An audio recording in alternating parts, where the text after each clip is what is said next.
atong May 12? Pila na ba kaadlaw nila ba sukad ang eleksyon? Hindi ba yung gibataran? Bago na po ang atong mga opisyal, siguro panahon na po para bagpuhon na to kung unsaon na to pag-connect sa mga manananaw. Kamu, unsa kay mga bagong kalambuan ang giandam sa atong mga bagong opisyal?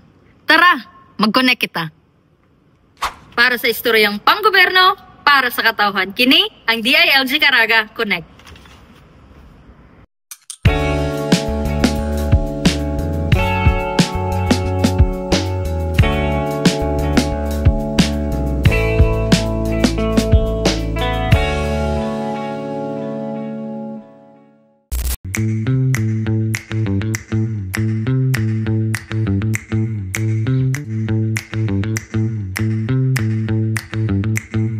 Hindi na mo, iputuhan na muna. Ani lang mga sa tumanong sa mila, sa mga kabos, sama-sama. Ilang matuman, ilang gipang saad sa mga tao na tinuod na pagservisyo. Dapat tumaro itong ilang giingon sa pagdaga nilang eleksyon. Mahapsay ang pamalahot. Our expectation is na daghan sila maimo na mga project diri. Dagay pa ma-improve na pagbago diri city. Magpadayon ug magpabili ng ilang pagkamaayo sa ilahang tinguha nga magserbisyo sa atong katawhan, labi na sa mga marginalized people, sa mga katawhan natong mga kabos na ilang gid tinututukan ug mga panginahanglanon sa atong mga katawhan.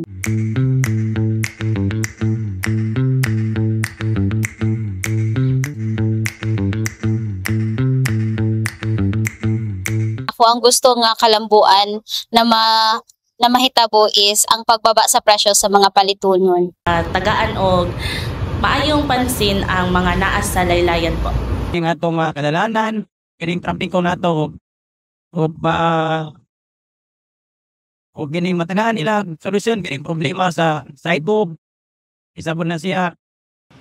I think there is a lot to improve, but sana i-prioritize nila paghimo or pag-ayo ang mga dalan or karsada, and also tana maghatag sila ng job opportunities para sa mga katawhan. Ang gusto na kung makita na kalambuan sa kasyudad kay mag-active ang government para sa activities sa mga bata na gapalaboy-laboy lang.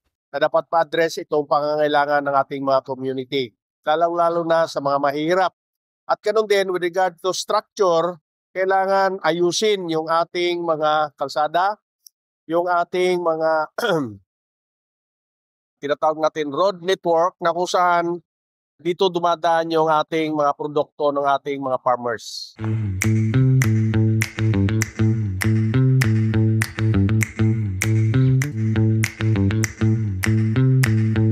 Para makita nila kung saan ang problema nga kinahanglan nila masolusyonan o atagan nila og aksyon katong mga problema nga naa sa ilang lugar nga ilang dapat serbisyon. The government can connect with their people by being accessible and transparent. Mamati sila ng mga concerns ng mga tao, and they should create a platform for dialogues that such as mga town hall meetings, mga assemblies, and forums. Ang mga tao taganog balay na katong mga homeless po kay para nasili ka po yan, also police na magbantay para like maiwasan nato ng mga pamusil o mga pagpatay og tao. Mas epektibo makaserbisyo sa katawhan pinaagi sa paglig-on sa komunidad o sa komunikasyon, pagpakita og transparency o pag-accountability. To do whatever is best for their constituent, particularly in the social development area.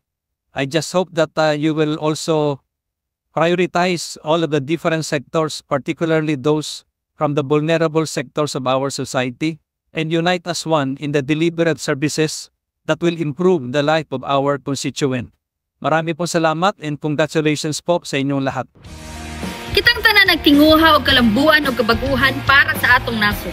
Kami sa DILG Caraga naningkamot nga matabangan ang matag LGU para makahatag sila og kalidad o maayong pagpanerbisyo publiko. Pinaagi sa capacity building trainings o padayon nga paghiya sa ila. Ikaw, sa pagkabot sa kabaguhan, unsa ang imong gusto nga kausaban? Unsa ang hitsura sa kalampusan? Comment below. Mayong adlaw Caraga, ako uban ang Department of the Interior and Local Government Caraga Region magpasalamat sa inyong walay puas nga suporta alang sa kalambuan o kaayuhan sa atong riyon. Karon kay napili naman nato ang atong mga opisyal sa mga lokal nga pangagamhanan, akong awhagon ang tanan nga padayon ang matidun-anong pagpanerbisyo sa katawhan. Dako kaayo ang among pagsalig ug suporta para sa inyong kanunayong pagserbisyo sa mga katawhan labi na sa mga nanginahanglan niini. Uban sa pagkahiusa, maayo og matinud-anon nga pag-alagad sa panggobyerno, makabot nato ang mas maayong kaugmaon para sa tanan. Padayon kita alang sa mas lig-on ug maayong pangagamhanan ug serbisyo. Mabuhay ang Caraganons. Ako kung gipili ang mayor kay siya man ang nakakuan nga birthday gifts. What? Mag-inaut ko sa mga nagpili nga matuman ang ilang mga ipangungon. Padayon ragyapon kung sa ilang napadayon. Ana ra? Kira?